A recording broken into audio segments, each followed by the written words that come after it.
Niall Ferguson is here. He is an economic historian. He is a professor at Harvard. He is an author. You may also be familiar with his documentaries, which are broadcast on PBS. His writings about the economic crisis and a potential rupture in U.S.-China relations have received much attention and controversy. His most recent book is now in paperback. It is called The Ascent of Money, A Financial History of the World. I am pleased to have him back at this table. Welcome. Although it was a different table that we still use. This is a little smaller table for more intimacy. Did you throw it at someone? Yeah, we turned it over on them. Yeah. All right. Okay, economic recovery. In the United States, last quarter, 3.5% growth. Is there a global economic recovery underway?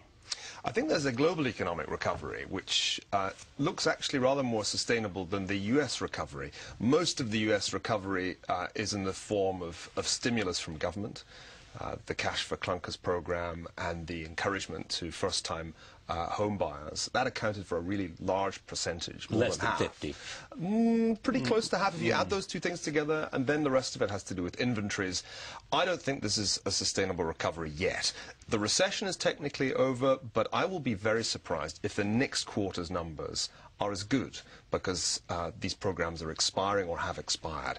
The global recovery is more interesting because China, and not only China, also India and Brazil, plus a whole bunch of other mainly Asian economies, are growing much faster than I think anybody would have predicted 6 months ago. Not many people back in the dark days of the spring thought that even China would bounce back this strongly.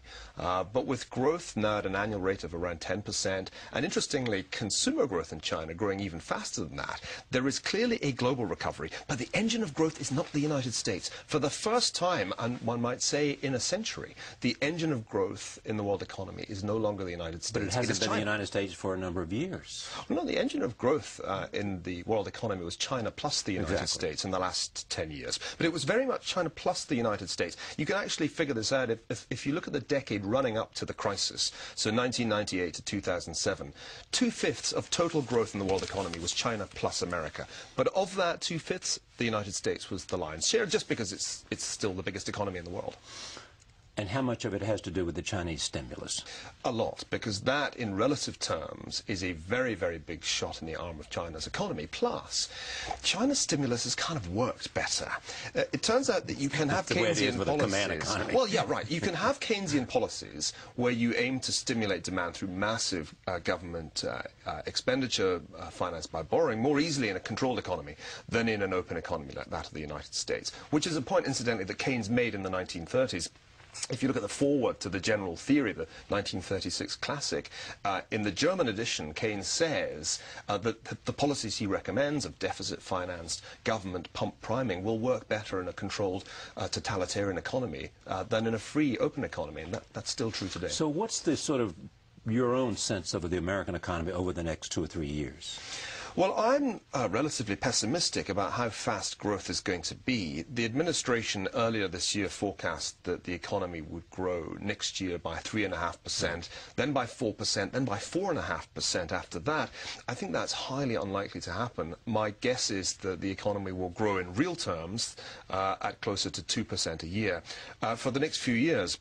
And the reason I think that is that the US consumer just can't bounce back in the way that we've been used to seeing in previous recessions. We've reached the limits of leverage on household balance sheets. When you've got debts that are equivalent to around 120% of personal disposable income, there's just no way that you can go back out to the shopping mall, even if the credit card companies were cutting you some slack, which they're not. So I think if the US consumer is essentially going to be behaving in a parsimonious, even thrifty way, there's no way that the US economy can grow at the rates that we've seen in the past. But is that the bind we're caught in? On the one hand, we've been living in this consumption society where China and other places have been a saving economy, and now we need to be a consumption economy to fuel our economy, even though in the long term we need to be a saving economy. I think this is the problem, and there's no way that you can have the old-style debt-fueled consumption that was at the heart of our growth really over the last 20 years once you reach this level of indebtedness. So that game is over, and we're in the process of a huge global rebalancing, which requires Americans to become more thrifty and requires Asians to become rather more profligate. We need the Chinese to go out shopping. We need them to get into some debt. But that's their concern, whether they have created a domestic demand that will replace the international demand for what they manufacture. Gradually, they are moving in that direction, but you can't do that sort of thing overnight. There is some evidence, I was in Hong Kong recently talking about this to people who are expert about the Chinese consumer. There is some evidence that they are actually going out and shopping. There's a bit of a myth, actually, that the Chinese households are big savers. That's not actually true. Most of the saving that goes on in the Chinese economy is by corporations who make more money than they know what to do with.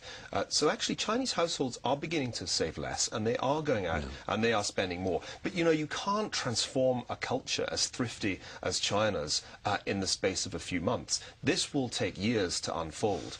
The key to the Chinese economy is creating a demanding middle class. Right. You need, in the end, to switch China's manufacturing production to domestic demand and away from foreign demand. The Chinese model has been export-driven, really for decades now, but particularly for the last 10 years. They focused on getting a bigger and bigger market share, and particularly of the US consumer market, but also the European consumer market. And they did this by keeping their currency weak. And, of course, they did it by becoming ever more productive. Despite enormous pressure on the part of the United States and others to get them to. And this pressure achieved nothing. On the contrary, when the crisis struck, China cancelled all the slight appreciation that they'd allowed and reverted to a straight dollar peg. Now, that's really, really important, Charlie, because one way that the US can get itself going again is by letting the dollar weaken, because that will stimulate US exports, and that's something that unofficially, tacitly, has become American policy. But the Chinese are piggybacking on that. You will never see a politician say that. Oh, they're all in favour of the strong dollar. Exactly. And the more you hear them say that they're in favour of the strong dollar, the more you know they want a weak dollar. The more you know the dollar's going down. So that's an old and long-established American practice. It goes back to the 1970s when John Connolly, who was Richard Nixon's Treasury Secretary, said to the Europeans of the dollar, "Our currency, your problem." We're doing it again this time around. It's yet another dollar devaluation designed to get the economy going. But the Chinese are piggybacking on this because, in effect, if we go down, the currency of China, the renminbi, goes down too. So interestingly, China is not only growing its own domestic demand, actually it's also building up its export market share again. Anybody who's on the wrong side of that process, like the Europeans with their increasingly strong euro, or the Japanese with the strong yen, is getting killed, because the Chinese are just killing their manufacturing exports. All right, let's talk about how the prospect for America, because you make these terrifying analogies to the British Empire. You know, that our best days are behind us. That Chimerica, which was a grand bargain, is going to fall apart, that our dollar will not be the reserve currency, that we're looking at a deficit that is out of control. Well, so I think we should just give up. One should always, one should never give up. That's an important thing to bear in mind. But one should always be aware of British historians predicting the decline of the United States. Right. My old friend Paul Kennedy did this in the late 1980s, and of course it was the Soviet Union the that end of America, whatever his phrase was with that book. I think that one has to look very carefully at the problems that the United States faces and draw analogies with great caution. But let me just put it this way. But you do it. Well, I do it with caution.